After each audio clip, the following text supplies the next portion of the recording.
L'affaire Palmade a eu au moins un mérite, celui de nous remettre le nez en plein dans la question des drogues.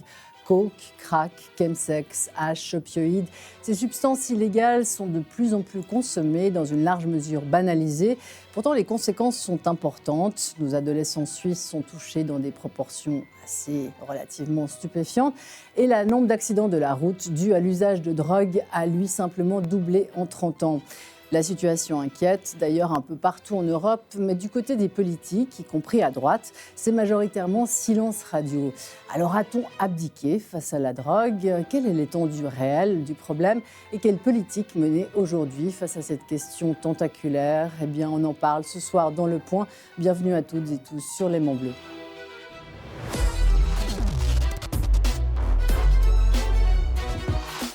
Et bienvenue à nos invités ce soir. Le grand plaisir de vous recevoir, Ruth Dreyfus. Merci. Madame la Présidente, enfin on ne dit pas, vous m'avez reprise, on ne dit pas ça apparemment. Ancienne présidente de la Confédération et ancienne chef du département fédéral de l'Intérieur. C'est à ce titre d'ailleurs que vous avez contribué à mettre sur les rails la réforme de la loi sur les stupéfiants entre la fin des années 90 et le début des années 2000. Avec ces 4 piliers, on y reviendra: prévention, thérapie, réduction des risques et répression. Vous êtes membre fondatrice et ancienne présidente de la Commission mondiale de politique en matière de drogue et vous avez présidé la commission consultative genevoise en matière d'addiction. Face à vous, Kevin Grangier, bienvenue. Bonsoir. Merci beaucoup de nous avoir rejoints du canton de Vaud. Vous présidez la section vaudoise de l'UDC. Vous êtes également membre de la direction et du comité de l'UDC Suisse. La voix du terrain, l'expert santé, ce sera vous ce soir, docteur Thierry Favre-Koun. Merci infiniment aussi d'être parmi nous. Bonsoir. Responsable de l'unité des dépendances en médecine de premier recours aux hôpitaux universitaires de Genève. Philippe Val, bienvenue, re-bienvenue. Ça fait quelques temps qu'on ne vous avait plus vu. Bonjour Laetitia. Ancien directeur de Charlie Hebdo et de France Inter. Et qui a fait de vous rencontrer, Ruth Dreyfus, je le dis parce qu'on est entre nous. Peut-être parce que vous incarnez une gauche qui n'existe plus en France, à savoir... En tous les cas, elle est discrète. En tout cas, voilà. Il était très, très heureux de faire enfin votre connaissance. Et Ami Julliard. Bonjour. Bienvenue, journaliste à Blic, bien connu de notre plateau. Vous avez suivi, pour l'un de vos derniers grands reportages paru il y a un mois, vous avez suivi, et très inspirant pour cette émission, vous avez suivi pour la première fois un étudiant genevois qui fait tester sa drogue pour le week-end. Alors je lis le début de votre article, ça nous met tout de suite en situation. Je mets mon nez au-dessus d'un sachet de blanche un peu jaune. Sébastien, c'est l'étudiant, trouve qu'elle sent l'essence, la poudre. Il veut la faire analyser. Comme ces cristaux de MDMA, substance active de l'ecstasy qu'il a l'habitude de parachuter dans sa gorge en compagnie de ses 2 amoureuses. Être high pour s'envoyer en l'air, en troupe, c'est un couple à 3. Je le dis pour ceux qui seraient un peu largués sur ces questions-là. Un voyage, mais en respectant les consignes de sécurité. Alors, Ami Julliard, est-ce que c'est ça la vraie réalité de la drogue aujourd'hui, chez nous ? C'est que c'est plus un souci de s'en procurer, mais d'être sûr qu'elle est bonne avant d'aller danser. Qu'elle soit bio ? Bon, d'abord, oui, c'est ça la réalité, parce que sinon, je ne l'aurais pas décrite dans un grand reportage, mais plus sérieusement, ben oui, c'est ça.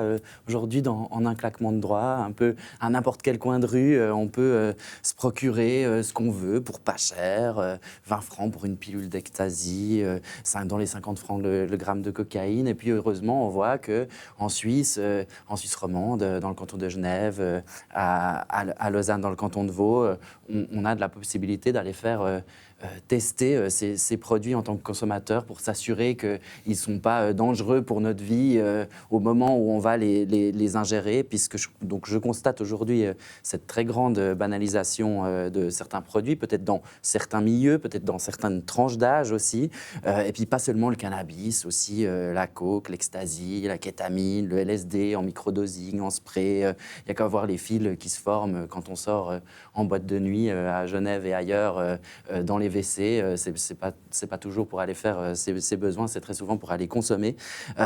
Et donc j'ai aujourd'hui l'impression que ni les consommateurs ni les dealers sont réellement inquiétés dans notre pays. Je dis pas que c'est bien, je dis pas que c'est mal, mais on est dans une sorte de dépénalisation de fait. Et puis à partir de ce constat, moi je me pose plusieurs questions. La première, c'est est-ce que la situation actuelle, cette dépénalisation de fait, est convenable ou est-ce qu'on est dans une crise sanitaire majeure? Peut-être que les experts autour de cette table sauront nous éclairer.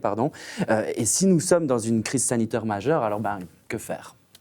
Mais la dépénalisation de fait, Ruud Dreyfus, justement, ce constat que la drogue est presque libre d'accès, en tout cas pas difficile d'accès, mais qu'en même temps, c'est toujours des drogues qui sont illégales. Est-ce qu'il n'y a pas une formidable hypocrisie sociétale aujourd'hui, notamment en Suisse, à propos de ces drogues? Je ne l'appellerai pas hypocrisie, mais je reconnais que c'est contradictoire et que c'est un paradoxe. Mais c'est un paradoxe que j'ai défendu devant l'opinion publique à l'occasion de nombre de votations qui ont consolidé d'ailleurs la position politique de la Suisse, qui est de dire au fond, tant que ces substances sont interdites, on doit pouvoir accepter l'idée que pour sauver des vies, pour éviter des dégâts sanitaires, pour éviter aussi une montée de la violence telle que certaines grandes villes les connaissent, en particulier dans un pays voisin, il faut des réponses pragmatiques.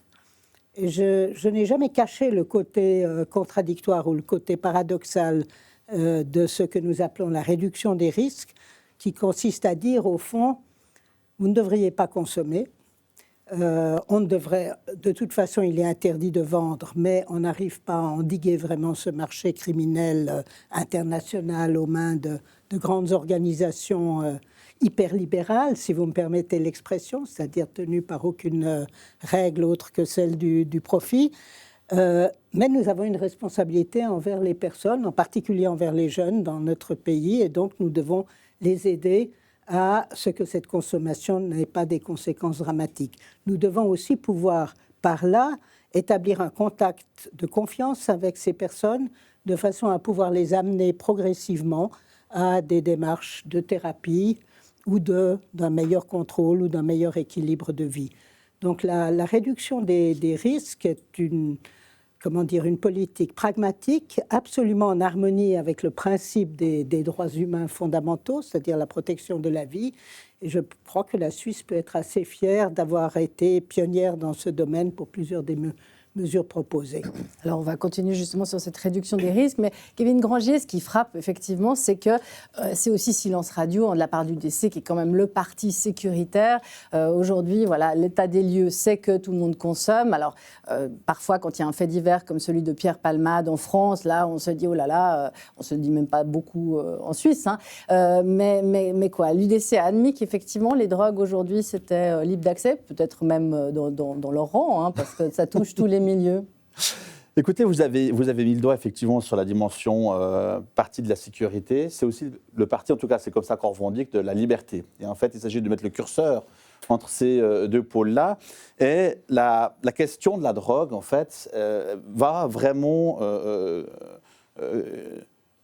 tirailler quelque part ces deux valeurs, sécurité, liberté. Pourquoi ? Parce que finalement, la consommation de drogue, c'est aussi dans la sphère privée. Je décide, moi, de consommer un produit. Alors, il est illégal, je peux m'en procurer, mais finalement, j'en suis, moi, la première des victimes de cette consommation de produits. Est-ce que la politique doit venir dans la sphère privée des gens jusqu'à ce point-là, jusqu'à rentrer dans l'intimité familiale ou l'intimité privée des foyers? Moi, je pense que non. Je pense qu'il n'y a pas, il y aurait une dérive autoritaire dangereuse d'aller trop dans la sphère privée de la population. Et donc, du coup, on doit aborder la question de la drogue en se demandant à quel moment, où est mettre le curseur quand ma consommation de stupéfiants commence à mettre en danger la collectivité publique. Vous avez évoqué vous-même la question des accidents de la circulation. On peut bien sûr penser aux dépendances qui rendent ensuite impossible l'intégration sur le marché du travail, donc les prises en charge sociales de personnes qui sont plus aptes à pouvoir contribuer au fonctionnement de notre société. Et c'est finalement plutôt à l'aune de ces politiques-là, de cette sécurité-là, sécurité routière, sécurité sociale, qu'à mon sens, on va venir tenter de trouver le juste milieu, le juste équilibre sur ces questions-là. Oui, mais est-ce qu'il n'y a pas un problème sanitaire? Là, je m'adresse évidemment aux spécialistes, parce que malgré tout, le dernier rapport européen alarme sur le fait qu'il y a de plus en plus de drogues disponibles, en particulier sur la cocaïne, on va y revenir peut-être un peu plus tard, mais il y a effectivement c'est de la drogue, des drogues de plus en plus fortement dosées, de plus en plus disponibles, libres d'accès. Ça fait 4 ans que l'Allemagne connaît justement une augmentation des personnes qui décèdent à cause des drogues. Enfin, ça ne paraît pas si sous contrôle que ça aujourd'hui. Thierry Favre-Koun, est-ce que vous l'observez ça justement dans vos services? Je dirais que si la consommation de substances psychoactives est une question sociétale et sanitaire très importante et incontournable, pour autant, d'une part, toutes les personnes qui consomment des substances ne les consomment pas avec problème. Donc même pour les substances les plus addictives et les plus violentes, si je puis dire, alors j'entends par exemple la cocaïne par voie intraveineuse ou fumée, on va être sur des personnes qui vont devenir dépendantes à un taux d'à peu près 1 sur 6. Donc ça, c'est une première chose. Et deuxièmement, je dirais que cette disponibilité ubiquitaire qui nous a été présentée, et puis également cette espèce d'explosion en fait de la quantité de consommateurs ou de consommatrices, je crois que ça, c'est quand même largement exagéré. Il y a certainement une augmentation de certaines consommations. On le verra peut-être plus tard. Il y en a d'autres qui, à l'inverse, chez les jeunes, par exemple, ont plutôt diminué dans les 10 dernières années.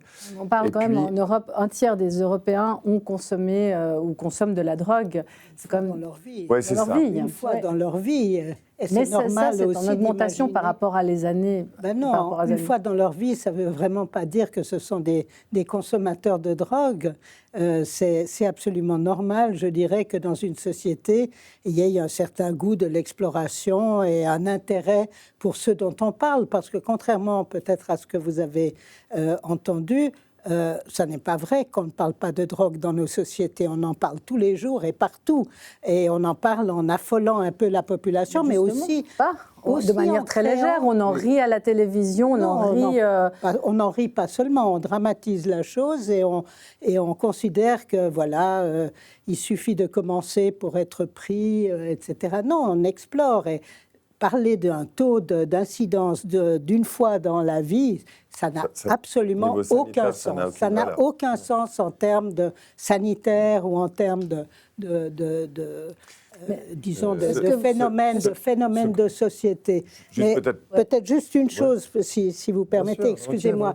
À propos de substances de plus en plus fortement dosées, de plus en plus...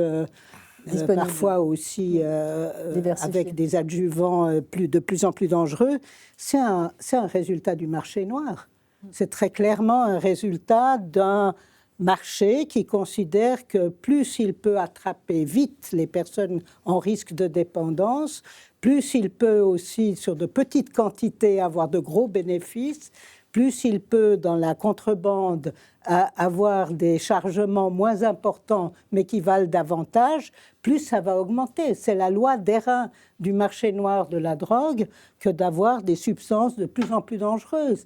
Et c'est donc une des conséquences de la répression que de rendre effectivement les substances plus fortes, plus dangereuses. On va y venir effectivement dans la deuxième partie, mais est-ce que vous mesurez justement une augmentation et puis...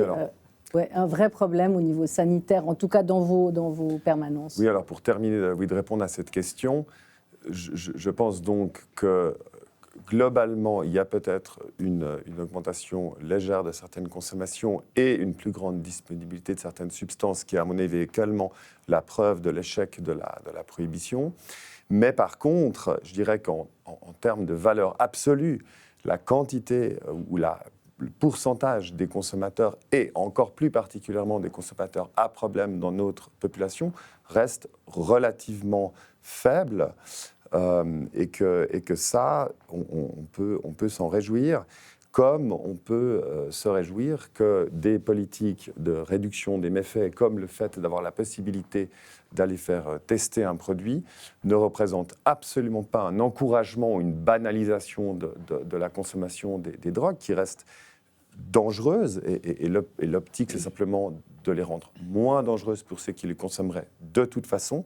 Et ça, je pense que globalement, ce sont des mesures utiles. C'est quoi la statistique, justement, Amit Julliard? Parce qu'on parle, dans votre article notamment, on montrait qu'il y avait 1% de gens qui avaient consommé de la cocaïne, sauf erreur. 1% d'hommes, il me semble, 0,7% de la population dans la dernière année. Donc là, on est sur une prévalence. Ou bien c'est. On est sur une prévalence plutôt de consommateurs, on pourrait dire, comme je comprends les choses, même s'il y a certainement une partie de ce 0,7 ou 1% qui n'a consommé qu'une fois au cours des 12 derniers mois et puis qui ne consommera plus jamais. Hein. Ça, je pense qu'il faut le prendre en compte.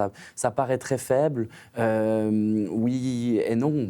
Maintenant, est-ce qu'on est à jour dans les statistiques? Dans ces études déclaratives, déjà, il y a toute une partie de la population qui ne va peut-être pas se déclarer comme consommatrice. Et puis aujourd'hui, je trouve que quand on parle avec les milieux de la prévention, on a un réel problème de chiffres en Suisse. C'est que nos derniers chiffres qui viennent des études sur la santé datent de 2016, 2017. Donc en fait, on avance un peu à l'aveugle. C'est donc des chiffres qui ont 6-7 ans et les choses peuvent beaucoup changer. Pourquoi est-ce que justement on ne mesure pas au fur et à mesure comme le font nos voisins européens? Je ne sais pas, c'est difficile à dire maintenant ce que les milieux de la prévention... C'est déclaratif. Et ce que les milieux de la prévention disent, ils se plaignent parfois de votre parti au Parlement, M. Granger, en disant en fait, l'UDC ne veut pas de monitoring plus précis. Mais peut-être avant de relâcher le crachoir, je voulais juste rebondir sur ce que vous disiez par rapport à ces politiques de réduction, à ces politiques de réduction des risques. On voit d'ailleurs des images justement de votre reportage. Ça, c'est le testing de la cocaïne, je le signale. Donc, c'est dans l'article public. Et donc, on voit... Merci. Et donc, on voit, par exemple, une étude de l'OFSP qui montre que, en fait, ces expériences de réduction des risques de drug checking font que les personnes consomment moins ou en quantité ou de manière, en fait, plus espacée et que, du coup, on arrive à réduire non seulement les risques, mais aussi la consommation. Oui. Ouais, on voit que certains, non je ne piaffe pas, mais certains États sont plus bienveillants que d'autres. Dans les pays qui sont des dictatures, on envoie les gens en prison pour 30 ans pour une vaporette avec du cannabis dedans. Donc il y a quelque chose qui se passe chez nous qui est, vous le disiez, paradoxal. Pourquoi paradoxal? C'est obligatoirement paradoxal. On ne peut pas accabler les politiques d'avoir ces politiques paradoxales, précisément. On ne peut pas le faire parce que ils ont un petit dé à coudre pour vider la mer.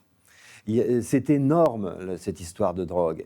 Et évidemment qu'il faut établir des interdits pour pas que les enfants, des gens jeunes, s'abîment le cerveau en fumant ne serait-ce que du cannabis très fort, comme il y a maintenant, et qui ouvrent des failles paranoïaques ou des choses comme ça, qui sont parfois inguérissables et qui vont traîner toute leur vie. Donc, il faut que l'État régule, mais il faut que l'État sauve aussi. Sauve les gens qui se droguent fatalement, parce que la recherche d'ivresse est quelque chose d'anthropologique.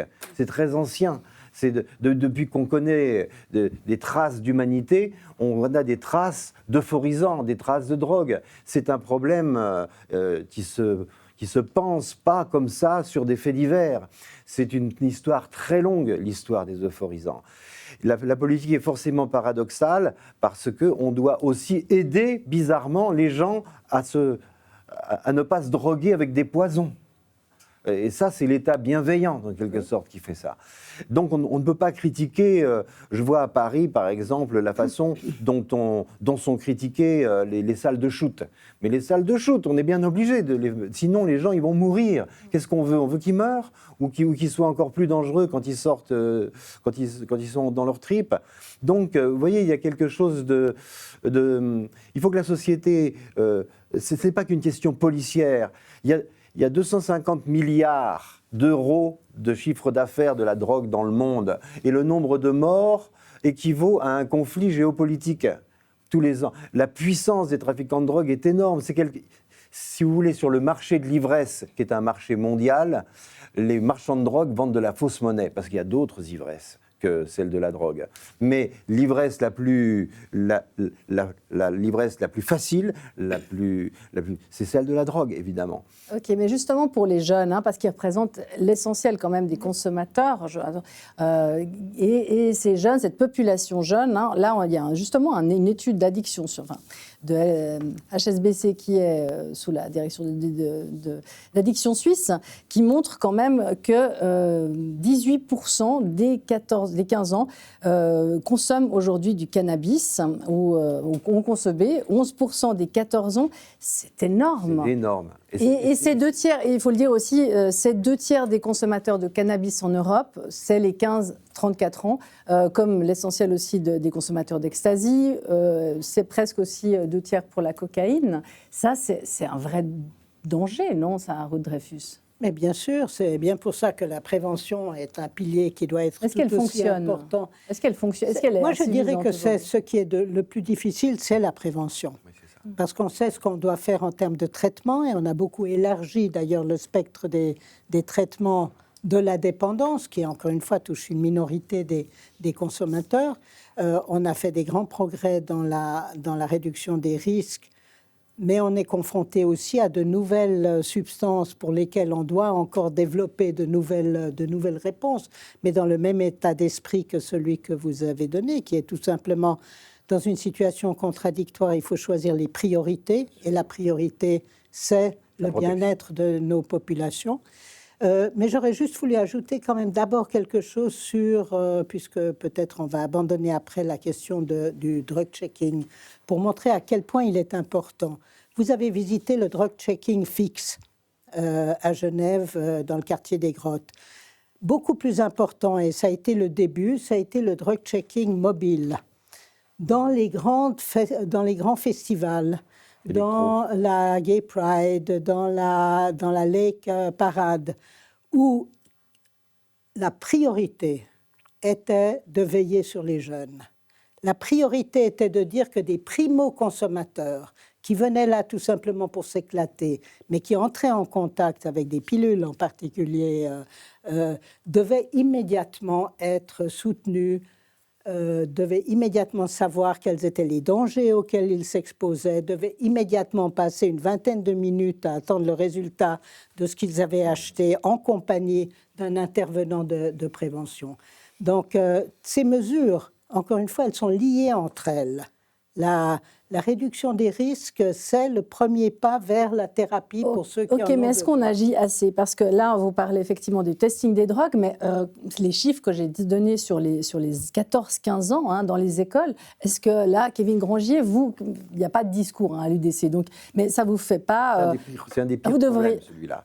Parce que non, attendez, on va juste réagir, Kevin Grangier, mais parce que ça, c'est quand même affolant. Est-ce que, justement, l'UDC, Ahmed Gillard disait que vous faisiez apparemment freiner un petit peu sur les statistiques, pour la prévention dans les écoles, est-ce qu'on en fait assez? Est-ce que ça vous fait pas bondir?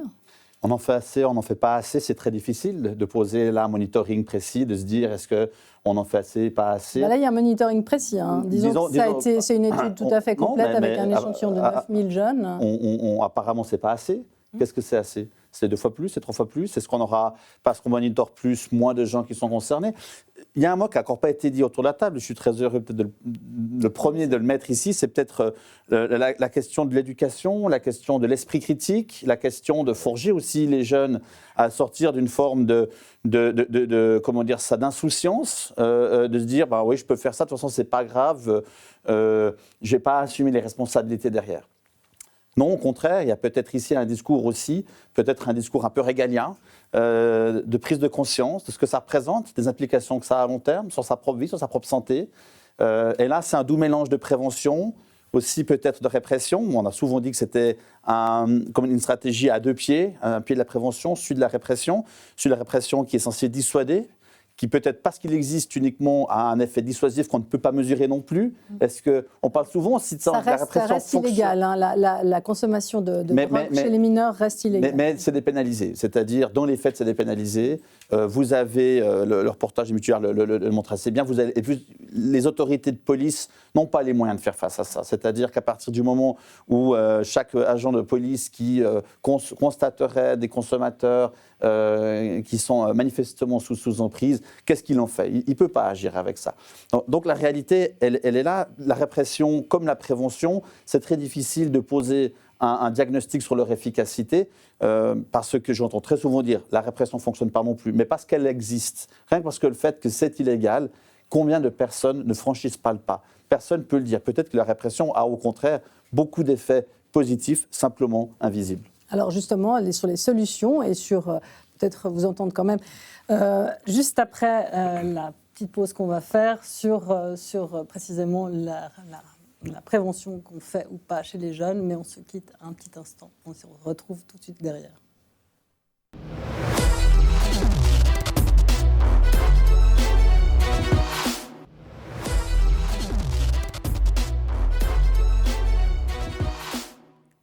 Le point de retour, les drogues sont de plus en plus disponibles et consommées, notamment par les jeunes apparemment. La répression montre clairement ses limites, apparemment aussi. Alors quoi faire? C'est le sujet de cette deuxième partie d'émission, justement rue Dreyfus. Donc répression aujourd'hui, le pilier répression, on voit qu'il a échoué. C'est quoi la solution? Le quoi faire aujourd'hui? Effectivement, il a échoué. On peut en faire l'histoire sur les 60 dernières années et sur le plan international comme national, on a vu une augmentation de la consommation, une augmentation de la production, de la puissance des organisations criminelles. Donc oui, l'échec, je crois qu'il faut le constater. Alors, comment sortir? Comment sortir de ce qu'on appelle la prohibition? Monsieur Granger parlait tout à l'heure de placer le curseur. C'est pas facile de placer le curseur et on va pas le placer de la même façon pour les différentes substances. Mais si vous voulez, pour illustrer la chose, il y a deux marchés hyper libéraux où il n'y a pas de règles. Ça peut être le marché noir, le marché criminel, et ça peut être le marché qui n'est pas réglementé, de substances dont l'État se fiche de savoir quels peuvent être les effets sur la population. Et il faut placer le curseur quelque part entre les deux. C'est-à-dire qu'il faut réglementer le marché en fonction des dangers que recèlent certaines substances. Alors je dis très clairement, le curseur, il est mal placé pour l'alcool, il est mal placé pour le tabac. Alors on va y venir. C'est insuffisant. On va y venir, mais sur ces projets, parce qu'il y a des projets pilotes. Non, mais je parle très concrètement du cannabis, qui est la substance la plus largement consommée, mais la moins dangereuse, même si elle est devenue plus dangereuse à cause du marché noir et du fric qu'on peut se faire là-dedans.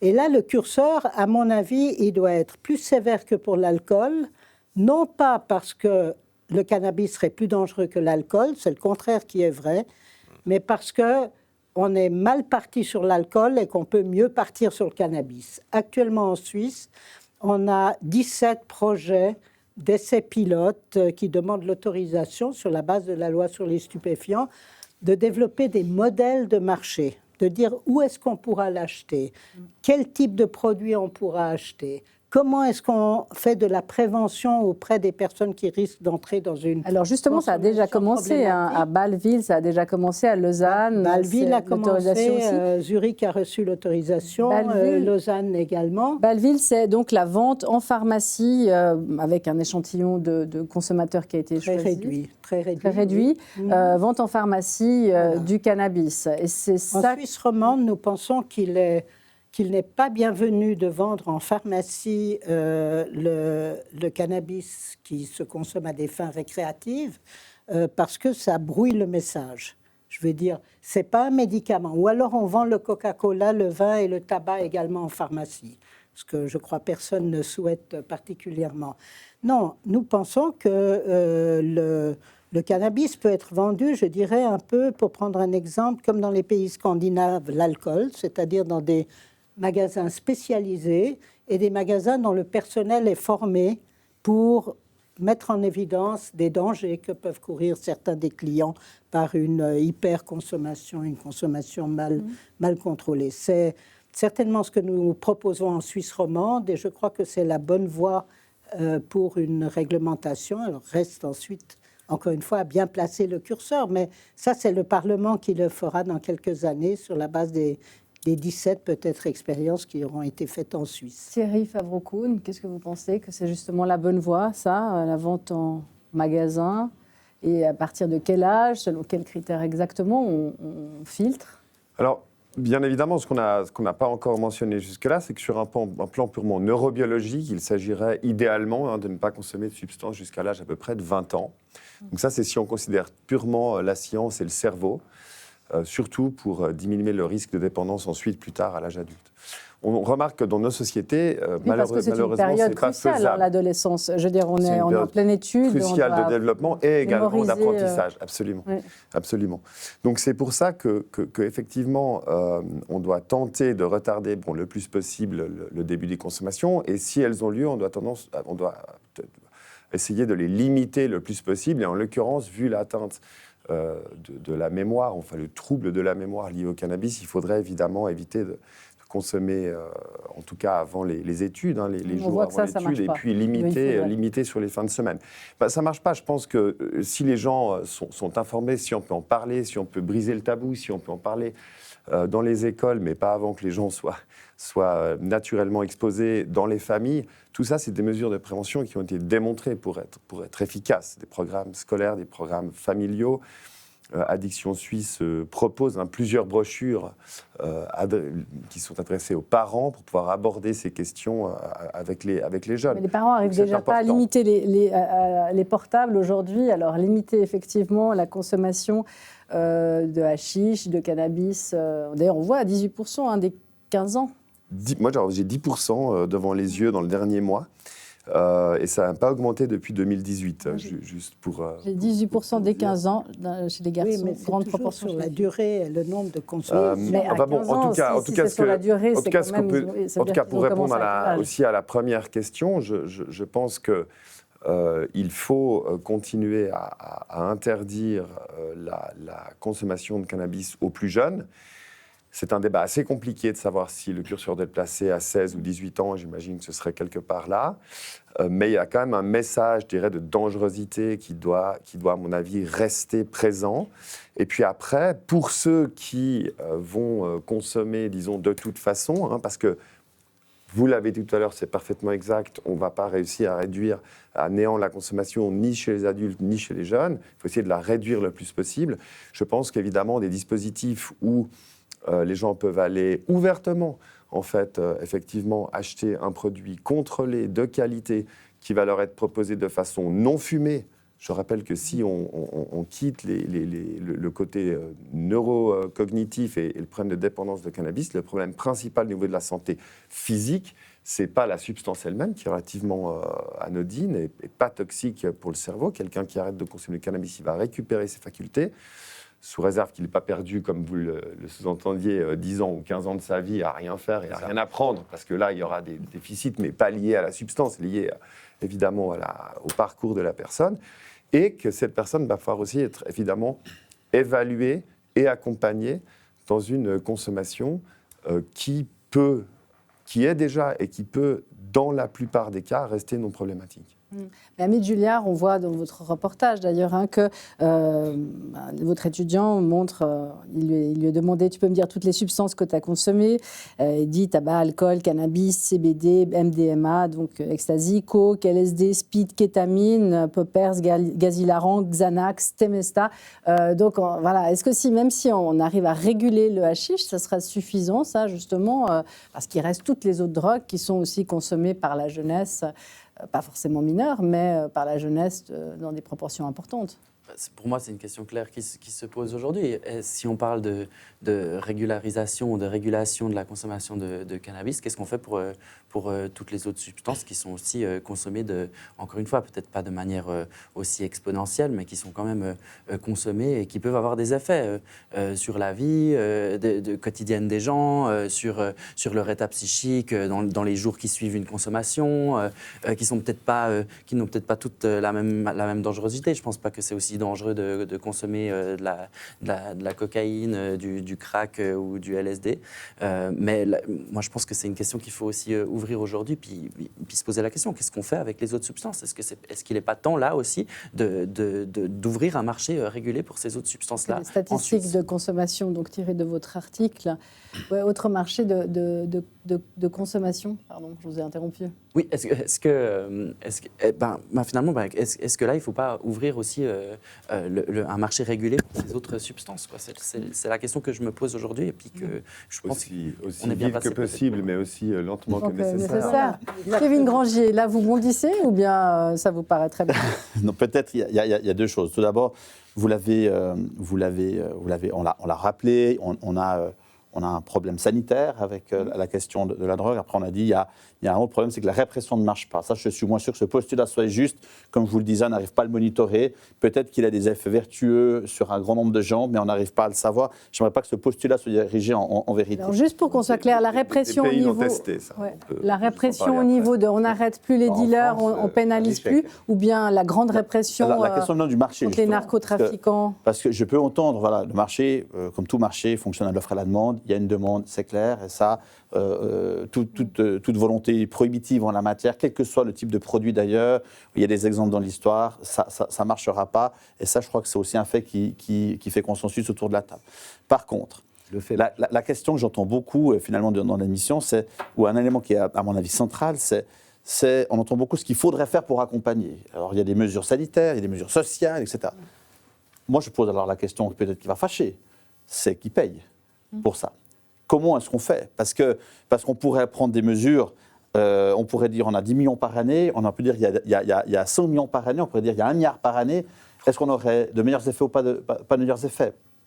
Et là, on a envie quand même, moi j'ai envie de venir poser le débat ici, je n'ai peut-être pas envie de poser le débat sur des principes moraux, de dire est-ce que c'est bien ou pas bien de consommer, chacun doit être libre vis-à-vis de cette situation-là, de pouvoir, s'il estime que c'est nécessaire. Bon, la répression, elle est chère. Hein, mais finalement, la question, elle est qui et dans quelle mesure on va payer là-dessus? Parce qu'à la fin, il n'y a pas des tonneaux d'anaïde, on n'a pas de l'argent à profusion. La société doit aussi payer ses accompagnements. Alors, qui c'est qui va le faire? Si je peux réagir rapidement sur ce postulat d'un effet bénéfique de la prohibition qui est difficile à mesurer, je tiendrai à faire une démonstration par l'absurde en citant le Portugal, qui depuis plus de 10 ans a eu le courage de dépénaliser l'usage de toute substance. Donc ce n'est pas une régularisation dans le sens que l'État ne propose pas la vente de substances, mais par contre, toute consommation personnelle ne tombe plus sous le coup du code pénal, et cette mesure s'est accompagnée de l'ouverture de multiples centres de soins dans le pays. Ils ont eu le courage, il y a plus de 10 ans de recul, et on a en tout cas déjà des faits, parce que là c'est bien de temps en temps qu'on ne soit pas pris par, disons, l'émotionnel ou des opinions, mais d'avoir des faits. Nous devons nous baser sur des éléments objectifs, qu'il n'y a pas eu une augmentation des consommations dans ce pays, et il y a eu une diminution tout à fait nette des problèmes sanitaires et judiciaires liés à la consommation. Parce que c'est pas... Donc là, ça sous-entend pas qu'il y avait des bénéfices cachés de la prohibition, mais plutôt qu'en tout cas en allant vers des mesures de dépénalisation ou de régulation, on a une amélioration dans le phénomène. Oui, parce que c'est apparemment pas le cas aux États-Unis, dans les districts où justement on a une augmentation apparemment de la consommation. Ça dépend desquels, ça dépend du modèle de commercialisation. Il y en a qui sont justement hyper libéraux, et là, effectivement, il y a eu augmentation de la consommation. D'autres sont beaucoup plus sévèrement contrôlés, et effectivement, cela marche. Mais ça voudrait dire quoi? L'État va gérer ça, et l'État lui-même va encaisser, va ouvrir des officines. Quand on dit que l'État prend en charge, à contrario, c'est l'entreprise privée. Il y a beaucoup de modèles. Le Canada est peut-être le cas le plus intéressant, parce qu'ils ont laissé les différentes provinces choisir le modèle qui leur convient le mieux. Ça peut être l'État directement, ça peut être des concessions données. Là, j'aimerais peut-être donner juste un exemple qui moi, me ravit. C'est New York vient de franchir le pas également, et donne la priorité pour les tenanciers de de boutiques qui reçoivent une concession à des gens qui ont été condamnés en relation avec la répression du cannabis. En d'autres termes, en disant, voilà les gens qui connaissent le mieux la matière et des gens auxquels on doit maintenant aider à reprendre pied dans la société alors qu'on les en a exclus par la répression. Mais j'aimerais juste ajouter, parce que j'aimerais vraiment pas qu'il y ait de confusion, quand on parle de dépénalisation, et l'exemple portugais le montre bien, on parle de la consommation. Et je suis absolument en faveur d'une totale dépénalisation de la consommation, en particulier aussi pour les arguments que vous avez donnés tout à l'heure de sphère intime, de choix responsables et de droits humains. Mais la répression du crime organisé, elle doit se faire en parallèle, mais elle doit cibler juste. Elle ne peut pas cibler avec des peines extrêmement lourdes comme dans certains pays le petit gars au coin de la rue qui sera remplacé le lendemain s'il est arrêté par son cousin ou son copain. J'entends. Il faut aussi voir quel est le travail de Sisyphe que l'on demande à la police si on lui demande à tout moment d'arrêter des gens qui se retrouveront éventuellement en liberté parce qu'on est en état de droit quelques jours plus tard et remplacés dans les 10 minutes qui suivent. C'est très cher, la répression. Elle ne sert à rien. Ok, mais on voit le contre-exemple, on voit le contre-exemple parce que qui dit dépénalisation, encore une fois, dit mise en place de la vente. Et on voit le contre-exemple en matière de tabac et d'alcool, à quel point c'est difficile de reprendre la main quand l'entreprise privée, justement, a mis son nez dedans. Et on n'imaginait pas l'État ouvrir. On imagine l'État ouvrir nous partons de l'autre côté, de... madame. Oui. Nous partons de l'autre côté. Là, nous partons de la prohibition pour introduire une réglementation, alors que dans l'alcool et le tabac, nous sommes partis d'une liberté totale et nous avons essayé péniblement et face à des lobbies extrêmement puissants de réglementer davantage les choses. Et nous continuons à le faire. L'interdiction de la publicité pour le tabac est toute récente, par exemple. Et grâce au peuple. Et pas aux politiciens. Mais est-ce qu'il n'y a pas un fabuleux cynisme malgré tout? Parce qu'effectivement, la répression, ça coûte cher. Finalement, l'État est aussi peut-être content de prélever de la TVA, comme il prélève sur d'autres produits, de l'argent sur ça. Est-ce qu'il n'y a pas un formidable cynisme? Et finalement, l'affaire de drogue, c'est une affaire de sous, cynisme, de toute façon, au détriment peut-être ou pas de la santé des gens. Ah oui, mais s'il y a une matière qui coûte cher et qui circule et qui se vend et qui s'achète, il est normal que l'État prenne l'impôt. Enfin, c'est pas cynique.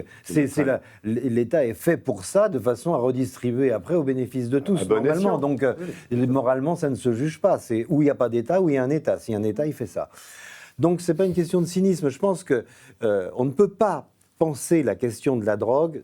Je reviens à ce qu'on disait tout à l'heure, si on ne pense pas que la recherche de l'ivresse est indissociable de l'homme, de l'être humain qui sait qu'il va mourir. Alors Baudelaire, il nous donne une clé en creux, en nous disant, si vous ne voulez pas être les esclaves martyrisés du temps, enivrez-vous de vin, de vertu, ou de poésie à votre guise, mais enivrez-vous. Parce qu'on n'échappe pas au désir d'ivresse. Alors peut-être que si notre rapport à la connaissance, à l'acquisition des connaissances, qui est plutôt un rapport pratique pour réussir dans la carrière, si peut-être notre rapport à l'acquisition de la connaissance était lié à ce que ça peut nous apporter comme joie de vivre, je ne dis pas que ça supprimerait la consommation de la drogue, mais ça a de fortes chances de la diminuer si on a d'autres moyens de connaître de la joie, de connaître de l'ivresse culturelle, de l'ivresse avec la musique, avec l'amour, avec l'amitié, avec la littérature. Ok, ça c'est un vœu pieux. Non, c'est pas un vœu pieux.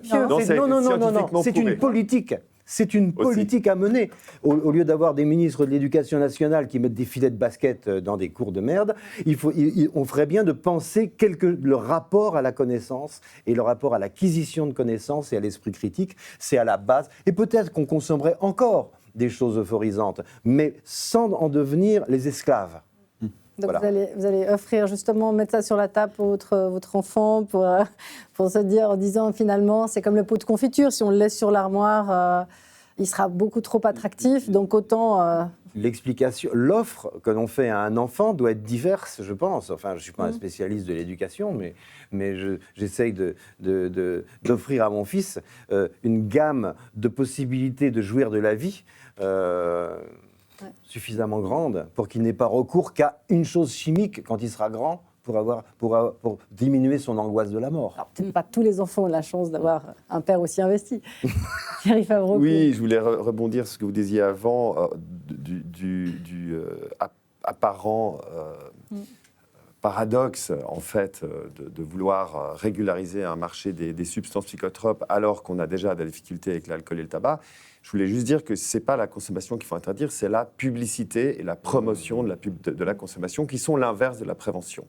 Et je donnerai juste un exemple pour illustrer ce fait, c'est la Nouvelle-Zélande, qui est la championne du monde en termes de consommation de tabac, et qui a simplement mis en place de façon extrêmement musclée toutes les mesures structurelles que nous savons efficaces. Il suffit d'ouvrir n'importe quel rapport de l'OMS, les évidences scientifiques sont là. Si on le fait, on interdit la publicité, le sponsoring, on enlève l'image positive du tabac auprès des jeunes, liée à la musique, au sport, etc., etc.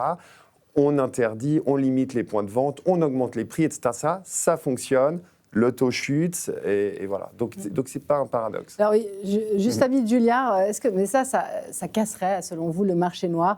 Parce qu'on voit, par exemple, le Temesta, le Xanax, les opioïdes, d'ailleurs, sont des substances qui sont finalement régularisées, puisqu'on peut les obtenir en pharmacie, ce sont des médicaments, et néanmoins, c'est créer un marché parallèle. Est-ce que vous, comme jeune, je me mets encore dans cette catégorie, justement, vous pensez que si on contrôle, justement, il n'y aura pas la tentation d'avoir un marché gris, d'avoir des substances plus fortes, plus impressionnantes en parallèle? Moins cher peut-être? Alors aussi. encore une fois, je ne suis pas spécialiste de ça, mais je suis allé lire une étude longitudinale une étude qui rassemblait d'autres études luxembourgeoises qui traitaient de différents pays qui avaient légalisé ou régularisé le cannabis. Et puis en fait, ils ont pu montrer que en grande partie le marché noir disparaît, quoi. Il y a toujours un pourcentage de marché noir, mais on n'arrive pas à le réduire à zéro, mais quand même, ça le diminue. Mais moi, j'avais quand même une question pour Monsieur Granger, parce que je ne suis pas sûr d'avoir compris votre prise de position. Vous, ce serait quoi votre position aujourd'hui face aux drogues, à toutes les drogues? Ce serait de dire, oui, on libéralise, on autorise la consommation, mais derrière, l'État ne doit pas payer pour de la prévention et pour les gens qui en souffriraient. Est-ce que c'est ça que vous défendez aujourd'hui? Ce qui est sûr, c'est que la liberté s'accompagne toujours de la responsabilité. C'est-à-dire à partir du moment où j'aimerais acquérir la liberté de pouvoir jouir de produits stupéfiants, je dois en assumer les responsabilités qui vont en découler de ma prise de liberté. Et c'est le danger, parce que j'ai mis avant le doigt un peu sur la question financière. On n'a pas vraiment répondu à cette question-là.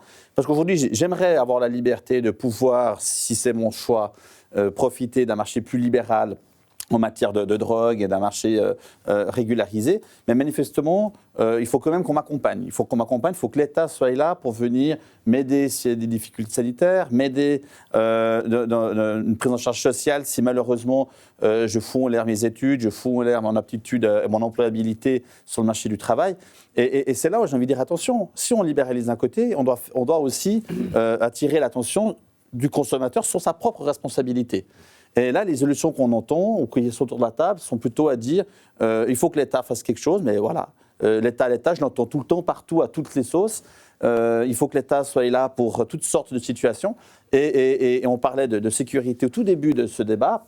On pourra en tout cas revenir maintenant un peu là-dessus. Il y a aussi la sécurité de ceux qui, finalement, se lèvent le matin, se responsabilisent, vont travailler et puis se demandent pourquoi est-ce qu'il faut peut-être, année après année, devoir payer encore plus d'impôts pour pouvoir prendre en charge des situations qui auraient débordé.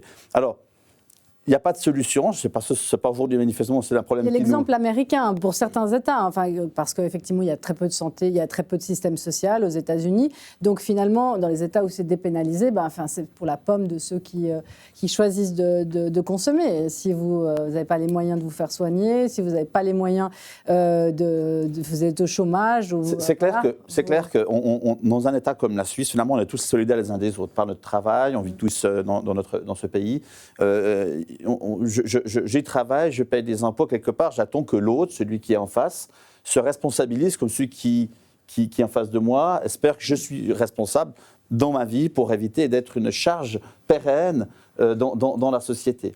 Et si ce rapport social, cette espèce de contrat social que nous avons implicitement les uns avec les autres, est rompu par toute une catégorie de gens qui s'affranchiraient du volet responsabilité de sa liberté, alors oui, ça remet en cause peut-être ce contrat social, et oui, on pourrait avoir ce que personne n'a envie de voir ici en Suisse, c'est-à-dire des situations où finalement on laisse mourir les gens là où ils sont, parce qu'il n'a pas les moyens de s'offrir. Et donc c'est l'argent qui régulerait totalement qui a le droit de se foutre en l'air, de qui n'a pas le droit de le faire. Ben, celui qui le fait et qui n'a pas les moyens, ben, il meurt devant la porte de l'hôpital. Bon, il y aurait le coût, de toute façon, si on a vu pour les accidents de voiture, parce que s'il y a un coût peut-être pour autrui. Alors, ce sera le mot de la fin, Madame Dreyfus et Monsieur Van Vroeken. Est-ce que le problème aussi du double discours, est-ce que finalement, la drogue, c'est bien ou c'est mal?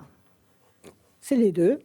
Je veux dire, c'est une source de plaisir et c'est une source de danger. Donc, c'est les deux, encore une fois, comme l'alcool, comme le tabac, comme beaucoup d'autres choses. Mais ce que j'aimerais ajouter en réponse quand même à M. Grangier, c'est qu'il y a peu de gens qui ont, et c'est une disposition naturelle, si on veut, de devenir dépendant. Bien sûr, il y a des éléments sociaux qui peuvent aussi jouer un rôle d'intégration ou de non-intégration dans la société, mais il y a aussi des phénomènes physiologiques, j'entends, qui rendent des personnes plus vulnérables à la dépendance. Et la dépendance, ou ce qu'on appelle l'addiction en langage populaire, c'est une maladie chronique. C'est une maladie. Bien sûr. Elle est reconnue en tant que telle.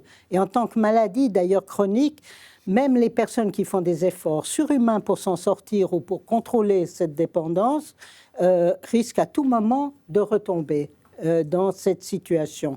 Et donc, c'est une maladie, comme une autre maladie. Et dans ce sens-là, notre responsabilité est engagée, notre responsabilité sociale, collective, est engagée comme pour toute autre maladie. Alors, je suis navrée, Thierry Van Vroeken, il faut que nous concluions. Bon, on va voir de toute façon qu'on ne va pas régler la question ce soir, mais ça aurait été bien de reposer les enjeux dans ce débat, dans ce point ce soir consacré aux drogues et aux politiques qu'on mène ou qu'on devrait mener face à ce problème tentaculaire. Merci infiniment à nos invités d'avoir été parmi nous. Merci à vous de nous avoir suivis. Les 2 semaines prochaines, eh bien, c'est Pâques, pas de nouvelles émissions, mais joyeuses fêtes quand même.